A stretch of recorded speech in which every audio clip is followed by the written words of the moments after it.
Hello listeners, welcome back to Luke's English Podcast. This is part 2 of a 3-part episode in which I'm playing around with ChatGPT in order to see how it can help you learn English. ChatGPT, as you probably know, is a sophisticated AI chatbot. Everyone's been talking about it since it was released, or since ChatGPT 3 was released at the end of last year. Since then, lots of people have been talking about it and exploring and finding out ways it can be useful. People have been debating about whether it's a good thing or not. You can ask ChatGPT questions and give it commands, and it responds instantly. This is the most advanced AI chatbot that I've ever used, and it's quite impressive how it can do so many different tasks. We're all finding out how we can use it and how it can be useful as a time-saving tool for many things, including learning and teaching English. I used it for the first time in an English lesson yesterday morning. I asked it to create some example sentences for the target language we were learning, for the vocabulary items that we were learning. I asked it to create some example sentences, and it did that very well. And then I asked it to remove the target vocabulary from those sentences and replace them with numbers to create a quick sort of vocabulary exercise, a memory test to see if my students could remember the words that were missing. And then I asked it to create some fun conversation questions using all of the vocabulary items, and it did that instantly. And most of the questions were pretty good. They were actually quite good questions for having conversations. And I did that all live in the classroom in front of my students, and everyone was quite amazed by it. And it was very interesting. Everyone was really interested in seeing how it worked, and they were very engaged with the lesson as a result. So it was an interesting experience. Obviously, there's arguments for and against ChatGPT. Of course, it's not without its critics. Some of those criticisms include the fact that ChatGPT will probably encourage cheating because people are just going to be using it to, create essays, which they should be doing themselves, and other types of work, which they should be doing themselves. It's kind of a shortcut. So it probably will encourage cheating. It's just making it much easier, and it will make it harder for institutions like schools or universities to detect cheating. Noam Chomsky, the well-known linguist and intellectual, has described ChatGPT as high-tech plagiarism. Plagiarism is basically when you take other people's work and you pass it off as your own without referencing where you got the ideas and the work from. Right? So Noam Chomsky has said it's basically high-tech plagiarism because it essentially regurgitates other people's work and doesn't provide citations or sources for the information it provides. And also people are suggesting that ChatGPT or AI in general could ultimately lead to a lot of people losing their jobs. So does that include me and other English teachers like me? Can ChatGPT replace English teachers, content creators, or even the need to practice English with humans at all? I'm not entirely sure at this stage, and we're all working out these things at the moment, since this is perhaps the first time this kind of technology has been so accessible, and now everyone's using it, learning about it, and thinking about it. There are very interesting debates about what's going on, but in this episode, I'm focusing mainly on things you can do with ChatGPT, seeing how it works, and evaluating its effectiveness as a language learning tool. And I'll be sharing lots of prompts that you can use to do certain things. Also coming up in this part are these questions. How well does ChatGPT handle role plays in order to let you prepare to use English in specific situations? Can you simulate job interview situations with it? Can you take a job interview advert, a job that you're interested in applying for? Can you take that advert and input it into ChatGPT and ask it to interview you based on that job description? How can it deal with job interview situations? Can it create useful texts or dialogues for studying with? Can it help you with exam preparation? Cambridge exam preparation like IELTS or FCE or CAE? Can it help you with those things by providing sample written texts in response to exam tasks? And can it give you good advice for doing Cambridge exams? Can it work like a teacher in guiding you towards the right kind of approach for Cambridge exams? And can it create reliable, useful exam practice tasks to help you prepare for IELTS? Well, let's find out now as we continue to play around with ChatGPT. By the way, there is a PDF script for all the things I'm saying in this episode, including all the prompts I'm using. You can get that script on the page for this episode on my website. You'll find a link in the description. If you're watching this on YouTube, you will see text on the screen. And I recommend that you watch this in full screen mode so that you can see the text more easily. Okay, right, so let's now continue. And here we go. Right, conversation role plays for specific situations. If you need to practice, if you need practice of using English in certain specific situations, you can ask it to help you. For example, this: I am a hotel receptionist. Can you help me deal with customer complaints? Let's try that.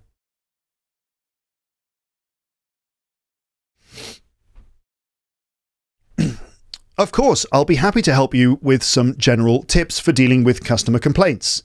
And then it's giving me a list of tips. Listen attentively, apologise, offer a solution, keep calm and remain professional, follow up, and then a summary.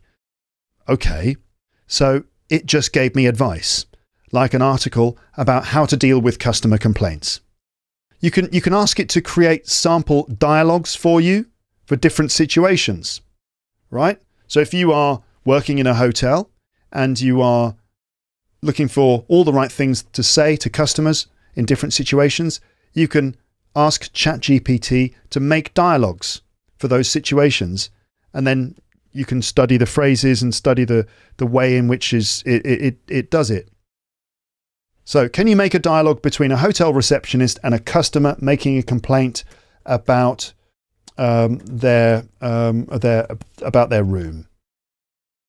So let's see what happens there. And ChatGPT says, sure, here's an example dialogue between a hotel receptionist and a customer making a complaint about their room. And then we've got the dialogue. Receptionist: good morning, how may I assist you? Good morning, how may I assist you? Customer: hi, I'm staying in room 305 and I'm not happy with it. The room is too small and the air conditioner doesn't seem to be working properly. I'm feeling really uncomfortable. Receptionist: I'm sorry to hear that. Thank you for bringing this to my attention. Can you please tell me more about the issues you're facing so that I can assist you better? Customer: sure. The room feels cramped and I can hardly move around, and the air conditioner is not cooling the room adequately. I've tried adjusting the settings, but it's not making any difference. Receptionist: I'm sorry to hear that you're feeling uncomfortable. Please allow me to apologise for the inconvenience caused. I'll definitely look into this matter and try to resolve the issue. Can you give me a moment to check for available rooms that may better suit your needs? The customer says, yes, please. And the receptionist says, thank you for waiting. I've checked and found that we have some larger rooms available on a higher floor. I can offer you a free upgrade to a better room with a bigger space and a properly functioning air conditioner. Would you be interested in that? The customer, and the conversation goes on and everything ends happily. It has a nice happy ending. Obviously, in reality, it doesn't always go like that. What happens is the receptionist says, I'm sorry to hear that, but I'm afraid we've got no other available rooms. And I'm afraid, you did book an economy room, and, blah, blah, blah. All the specifications of our rooms are listed on the website. And, it doesn't always go like that. But anyway, it creates a pretty good model dialogue. The language you can see is professional and polite, and a good example of the kind of English you would need in that situation, right? ChatGPT is good at this kind of thing. But as a teacher in class doing this task, I might want to make sure this dialogue contains certain target language, which I want to present and practice. Also, as a teacher, I might decide to redefine parts of the role play and make sure that, for example, that my learners were forced to use certain language or were forced to have to say more difficult things. Again, there isn't a brain there looking at the bigger picture, guiding you, interpreting your needs and reactions, anticipating and planning as it prepares learning materials and activities for you.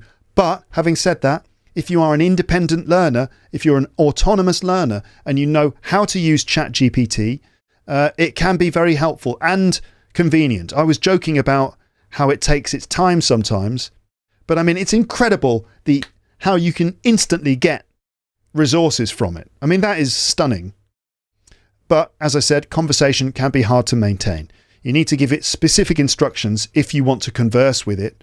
Otherwise, it will generally just create a dialogue. So let's try this. Let's do a role play. You pretend to be a hotel customer with a complaint, and I will be the receptionist. Can you also correct my English errors during the role play? Right, so this is where I want to actually be able to take part in the dialogue. Let's see how it deals with this. Oh, an error occurred. Let's refresh. Okay, let's try that again. Here we go. Let's do a role play. It says, oh, yeah, I could definitely do that. Let's get started with the role play. And it says this, you, good morning. I would like to make a complaint. Receptionist, good morning. Of course, I'm sorry to hear that. What seems to be the problem?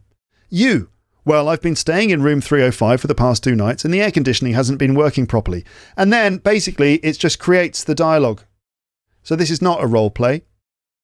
It's just created both sides of the dialogue again. And this is not what I wanted.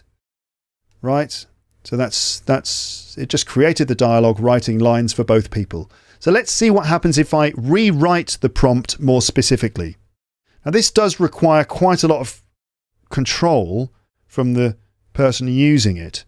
But anyway, what I've written here is, let's do a role play. You pretend to be a hotel customer with a complaint, and I will be the receptionist. I will start by writing, hello, can I help you? Then give your response and wait for me to reply before writing the next line. Can you also correct my English errors during the role play? Let's see how it responds to that. Sure, I'd be happy to do that. Let's begin.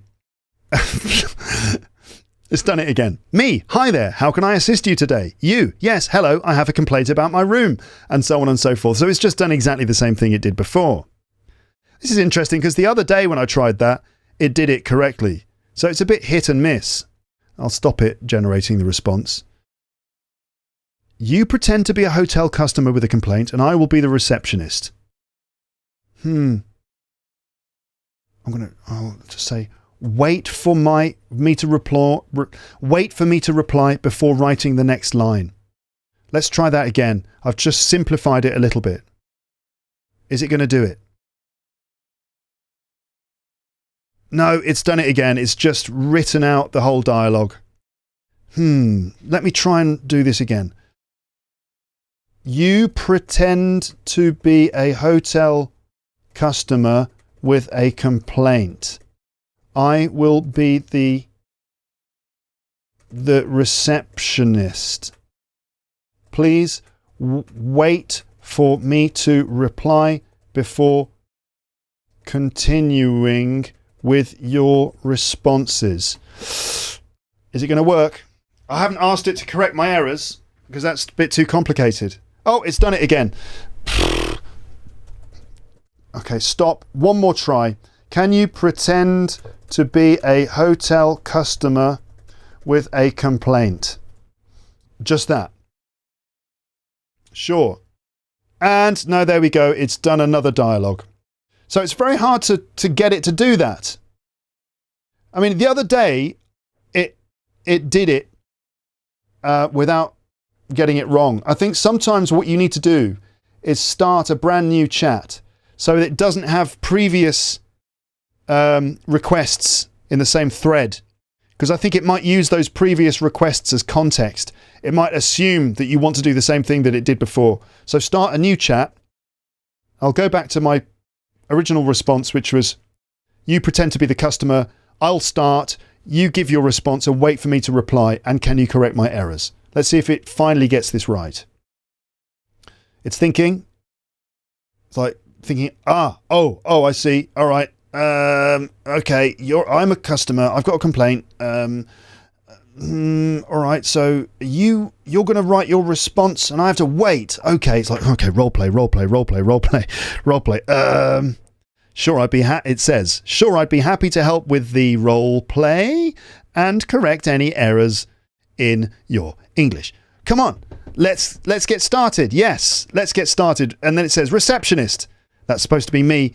How can I help you? Customer. Oh, it's done it again. It's done it again. So I'm just going to write, it's very difficult to persuade it to do this. That's annoying.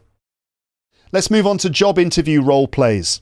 Okay, so my prompt this time is this. Can you interview me for a job as a TEFL teacher at a new language school in Paris?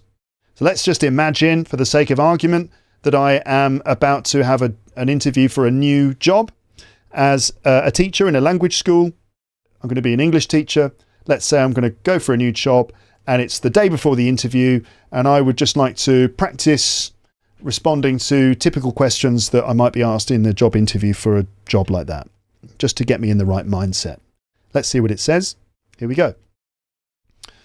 Sure, I can certainly do that. Let's get started with the interview. Firstly, could you tell me a little bit about your previous experience as a TEFL teacher? Also, could you describe your teaching style and how you adapt it to different student needs?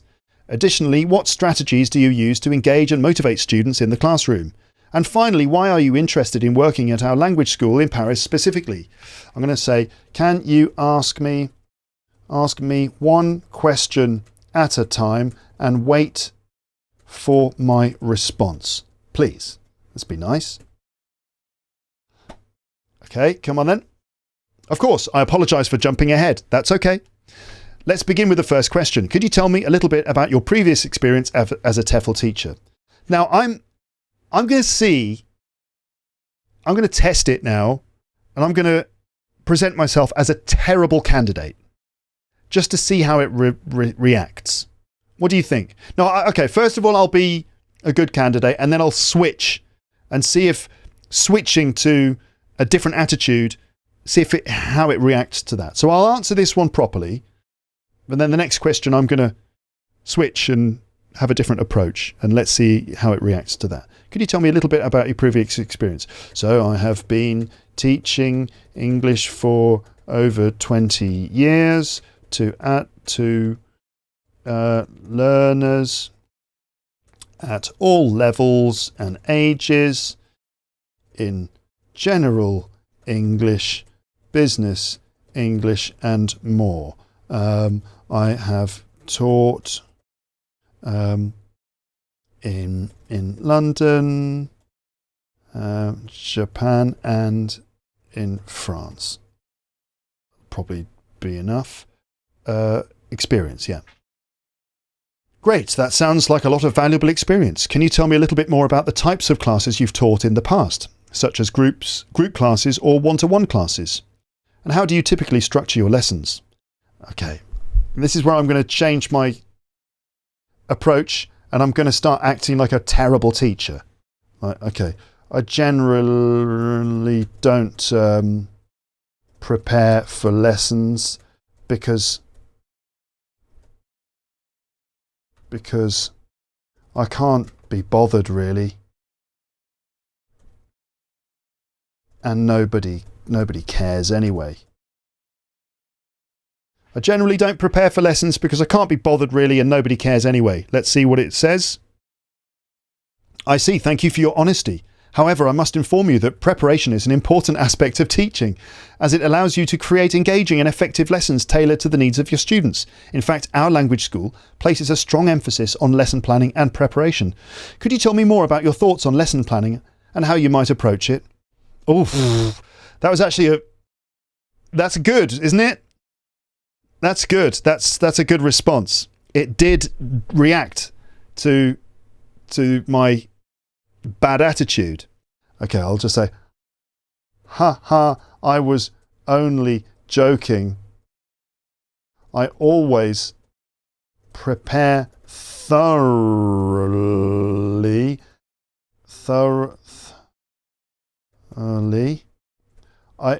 Hold on, have I spelt... Yeah, of course I spelt thoroughly wrong. There it is. Okay. I hope that won't affect my chances of getting the job. I'd be glad to tell you more about my lesson plans if you want. How's it going to reply to that? Is it going to get the joke? It's obviously a terrible joke. I mean, it's a really weird thing to do, to suddenly, oh, I don't care. Ha, only joking. I don't think we'll be employing you.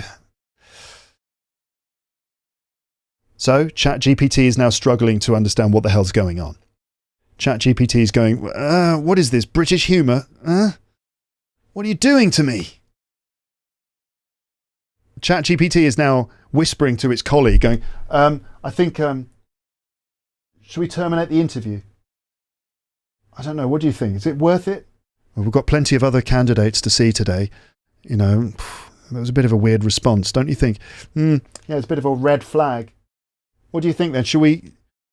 And it's like, just say that you appreciate his sense of humour and carry on, and we'll decide later. Okay. And it says, I appreciate your sense of humour, and I'm glad to hear that you take lesson planning seriously. Full stop. Please tell me more about your lesson planning process and how you tailor your lessons to the needs of your students or learners. Students. Okay, right. Well, I this is pretty good though, right? I mean, this generally worked quite well. It generated questions one after the other. It also responded when I asked for clarification. I didn't actually ask for clarification, but it would do.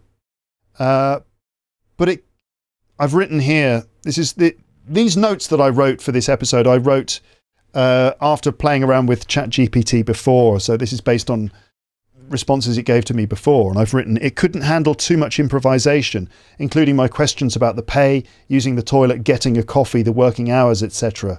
Well, let's try that. Let's try that again. Actually, what is there free coffee?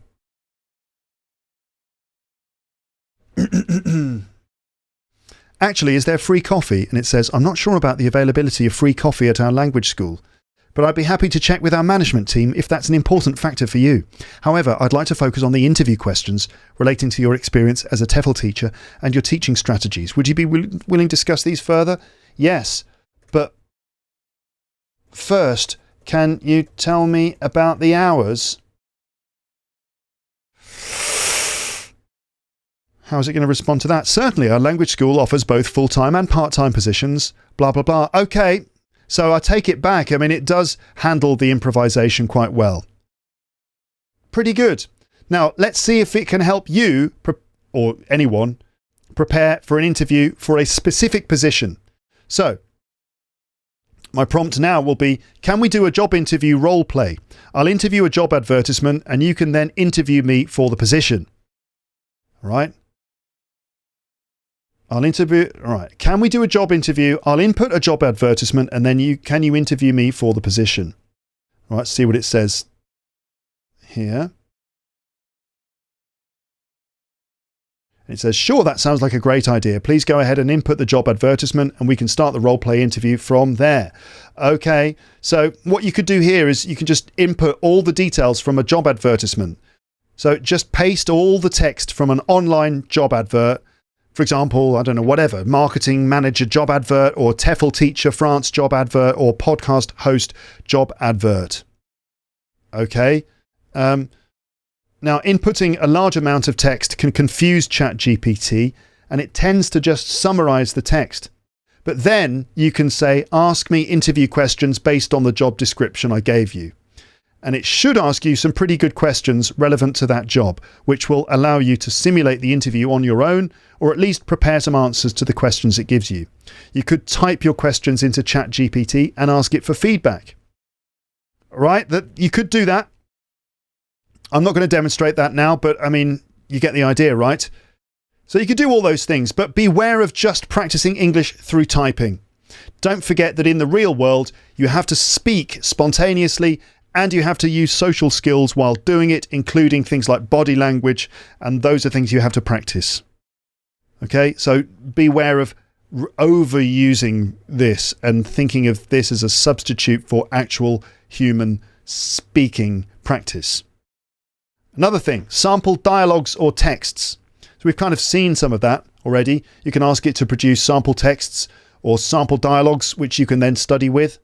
To be fair, I think this isn't really necessary, as there are so many texts and resources already available for you, including ones which are specifically created to help you learn English.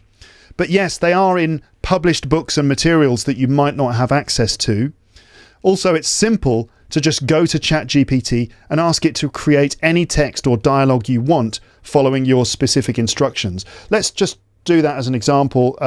Can you write a 300-word text containing useful phrases for talking about, what would it be? Talking about, think about something, Luke, quick. Talking about using the toilet.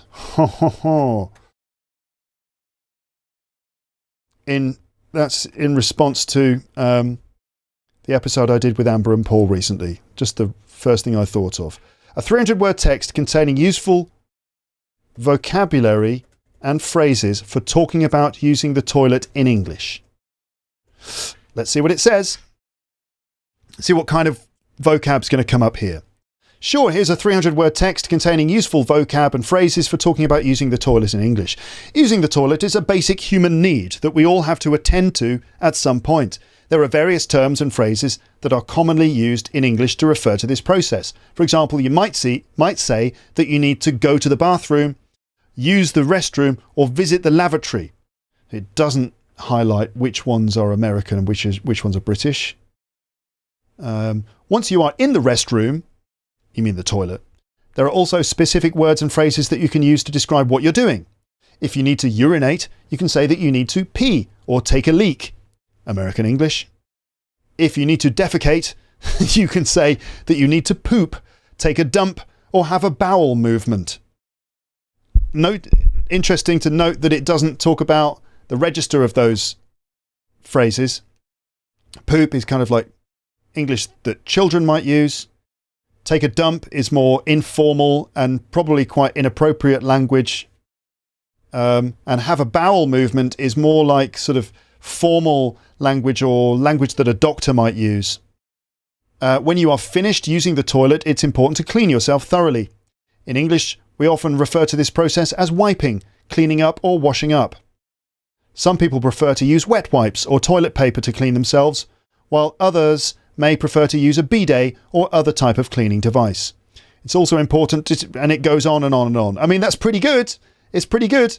Can you tell me the you could do millions of things, but that's quite useful.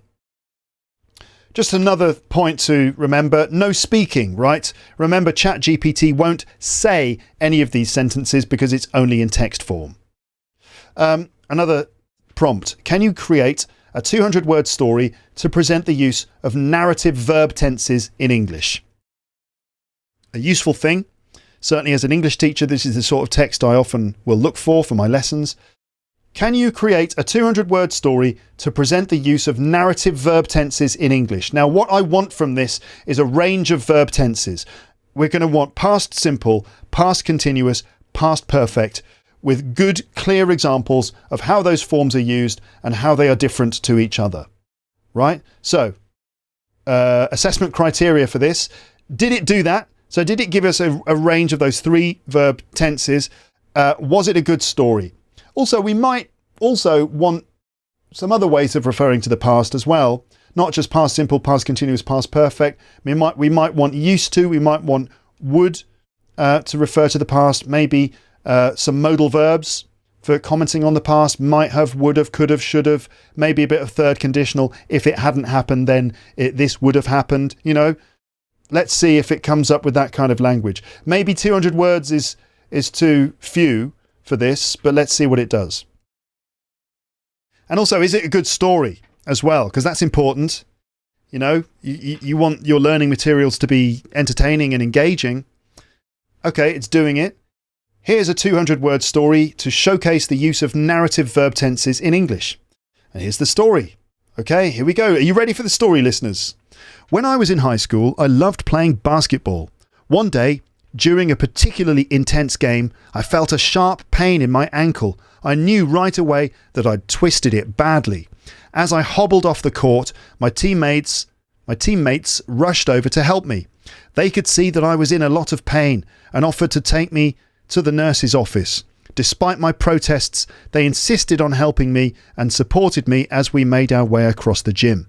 When we got to the nurse's office, I was relieved to see that she was there and ready to help. She examined my ankle and confirmed that I had indeed twisted it. She gave me some ice to put on it and recommended that I go home and rest for a few days. Looking back on that experience now, I realise how lucky I was to have such caring and supportive friends. Without their help, I might have had to suffer through the pain and discomfort of my twisted ankle alone. Thanks to their kindness, I was able to get the help I needed and heal properly. Okay.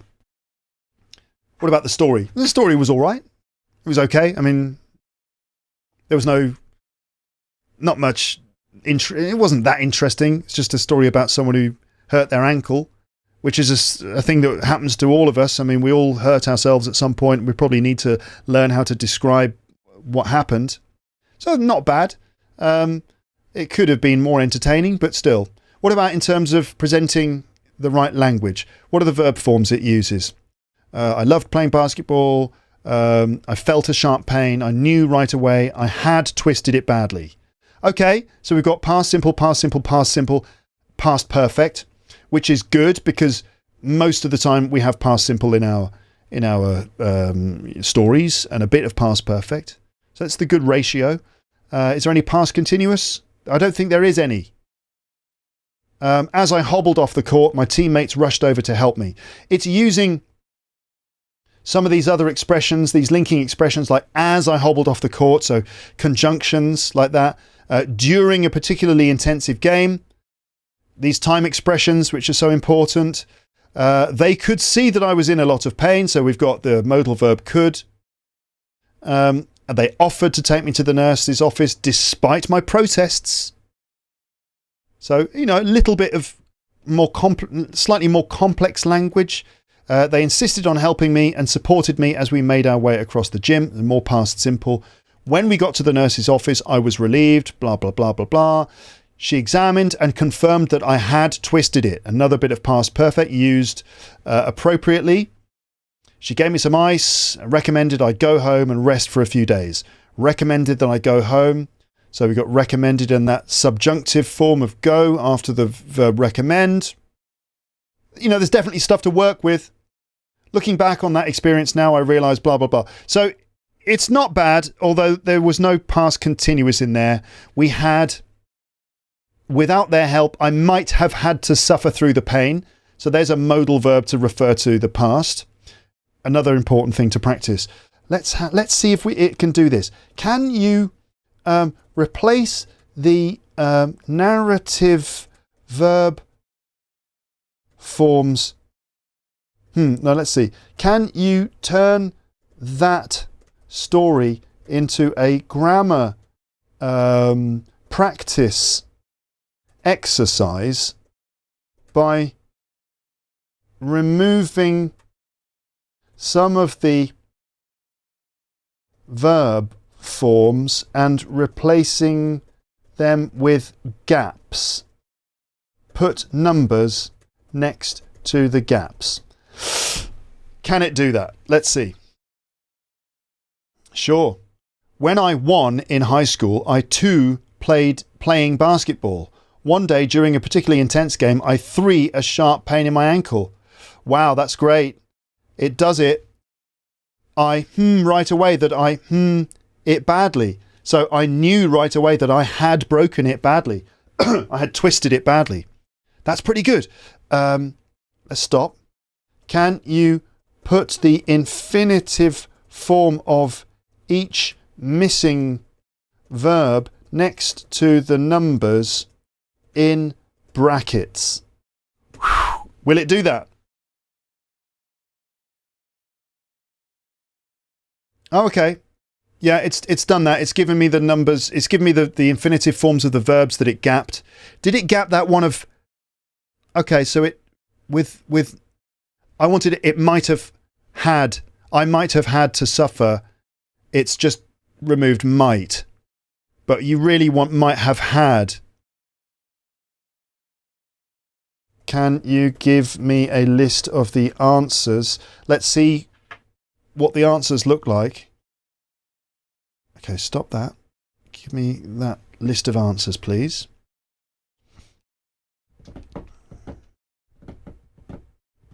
I'm really sort of putting ChatGPT through its paces here. Okay, sure, here are the missing verbs completed in infinitive form. No, you've got it wrong, ChatGPT. So what it's doing is it's just giving me the infinitive forms of those. But it's all right. I guess I can just kind of go back into the original story to check the answers. Let's just say simply this. Can you give me the answers to the exercise? Just that. No, it's not giving me the answers in a list. Oh no, no, it is. No, I'm wrong. So it is actually giving me the answers. So it was, loved, felt, knew, had twisted, might have had. That's pretty good. That's pretty good. That's pretty good. Although it missed out past perfect in one of them. And oh no, she checked my ankle and confirmed that I had indeed twisted it. So because we've got indeed, had indeed twisted it, I wanted it to remove both had and twisted, but it just removed had. But still, that's not bad, is it, really? I mean, that's pretty clever. Very interesting. Quite a good tool for teachers as well. I could use that in class. I could definitely use ChatGPT in my lessons to quickly create language practice tasks that my students would have to do there on the spot. I mean, that's amazing. I'm going to have to use this in my lessons and just sort of like road test it. I've been going for about an hour and 40 minutes now, and I've got lots more to get through. Maybe this will be 2 episodes. I'll see. Anyway, next question. Can it help with Cambridge exam test preparation? Let's see if it can do a Cambridge first certificate writing task. Sample answers can help us to produce our writing. Sample answers can help us to practice our writing by providing a model which we can learn from. Right? So we're now in the realm of Cambridge exams, IELTS, Cambridge Advanced English Certificate, First Certificate of English. Can it do a first certificate writing task?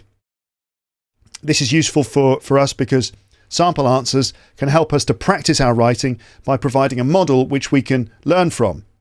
Right? If we're practicing writing these exam tasks, sometimes seeing good examples can help us. And if you have a task, you can try and do it, and then you can ask ChatGPT to do it, and then you can compare. Okay? So let's input a task directly into ChatGPT. So this is the task. You've received this email from your English-speaking friend David. This is a CAE writing part 1. You've received this email from your English-speaking friend David. From David. Subject: touring holiday. Here's the email. Some college friends of mine are visiting your area soon for a week's touring holiday. They would like to travel around and learn about your local area and its history. Can you tell me about some of the places they could visit? What's the best way to travel around? Car, bike or coach? Thanks, David. And then it says, write your email. So a very typical CAE writing task. It says, write 140 to 190 words in an appropriate style. So if I, from the point of view of the examiner for a task like this, I would be looking for these things. So I want it to present it in the right way an email should look. So it should look like an email. It should be organised into a few paragraphs. The ideas should be organised clearly and carefully in those paragraphs. It should have a logical organisation. It should conform to the conventions of an email. It should have Dear David at the start. It should have the right kind of ending. Normally, emails like this, if it's from a friend, normally you are in CAE, you are expected to write in that style. So it's an informal style because you're writing to a friend. Normally in emails, when you would, at the beginning, you would acknowledge the fact that this is your friend. So you would say, oh, great to hear from you, David. Nice to hear from you. Some sort of personal touch there. And also for the task, we are looking for answering the specific request. Tell me about some of the places they could visit. So we want 2 or 3 places mentioned. What's the best way to travel around? Car, bike or coach? We want an answer to that question. These are all the things that the examiner will be checking. Okay, let's see if ChatGPT does it. So this is the response that I got from ChatGPT yesterday when I asked it to do this. Oh, by the way, 140 to 190 words is what we're looking for as well. Dear David, it's great to hear from you. I'd be happy to give some recommendations for your college friends' touring holiday in our area. There are plenty of places to visit and explore around here.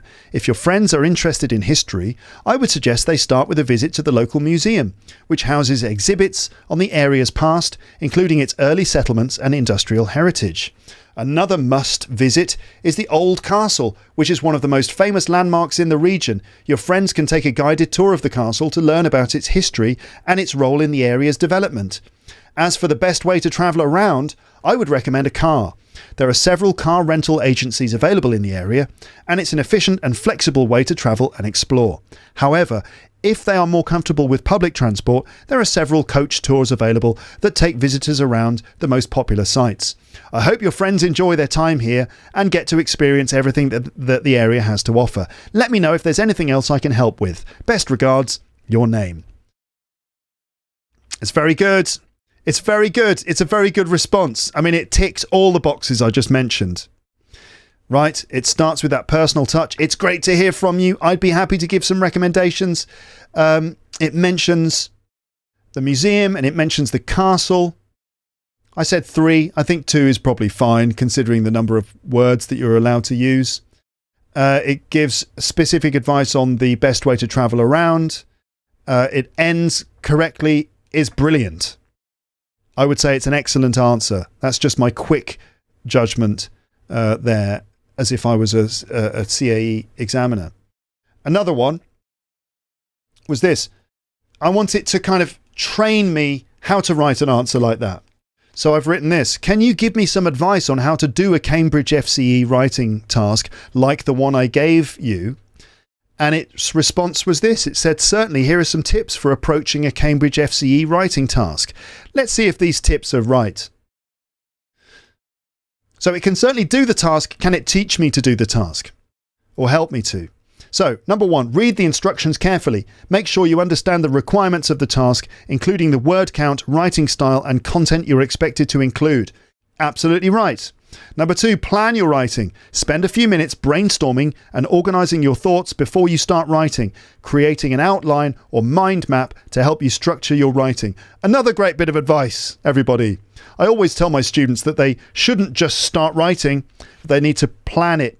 Just plan the paragraphs and the content of each paragraph before they start writing. Number 3, use formal language.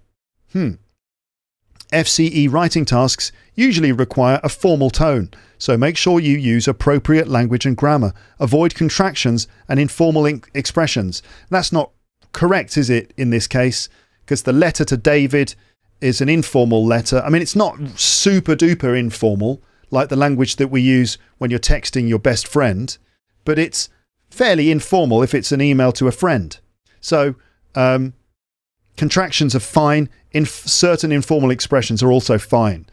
And that, in fact, contradicts what it did, because we've got, it's great to hear from you. I'd be happy to give some recommendations. So the actual task it did, in the task, it did use contractions and some informal language. So it sort of directly contradicted itself there. Number 4, use a variety of language. Yeah, check your work. practice, practice, practice. And then, again, it breaks down its advice into bullet points, which is a nice way to present the information.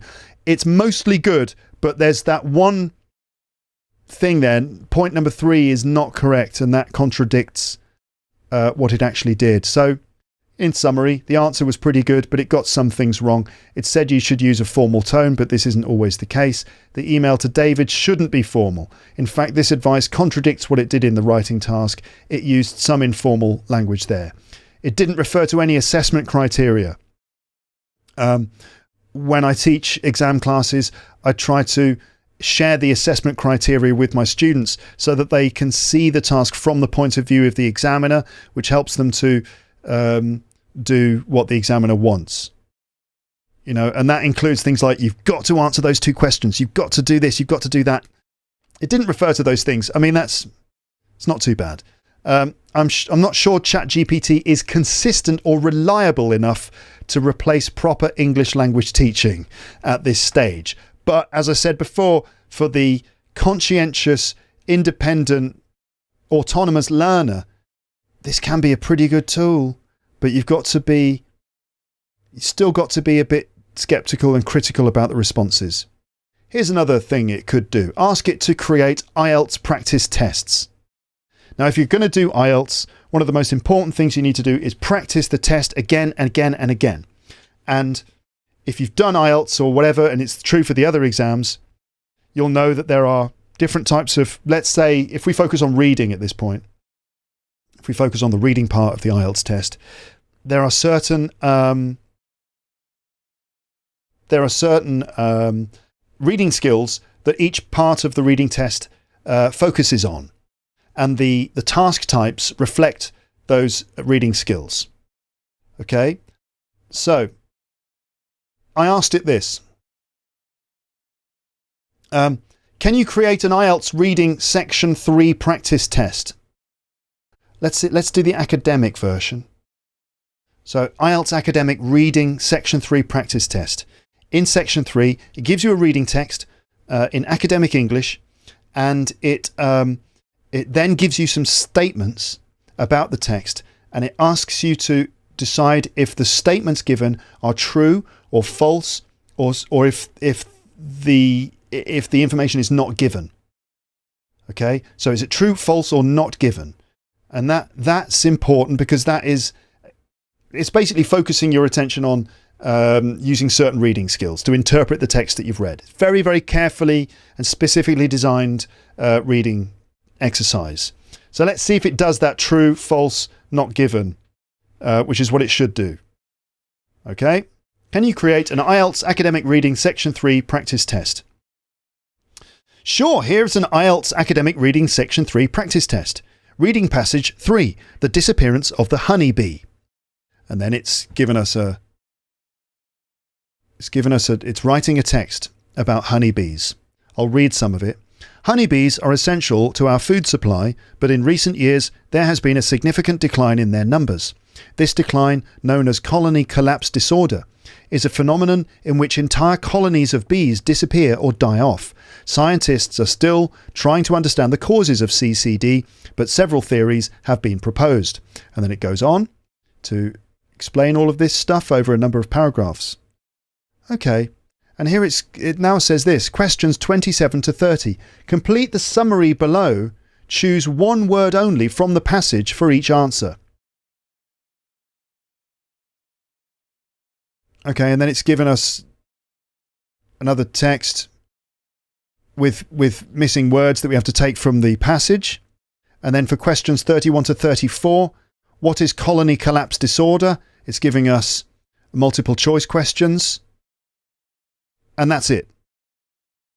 Okay, that's a bit weird. And even question number 34, it's only given us one. It's stopped halfway through generating the task, which is a bit weird. Okay, but anyway, the point is, it created a test which looked good at first glance. I think the text was good, but it was not a proper Section 3 reading test. The test format was different.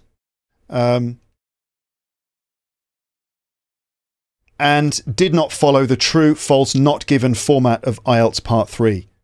So This means it's not providing sufficient practice for IELTS reading section 3, I think.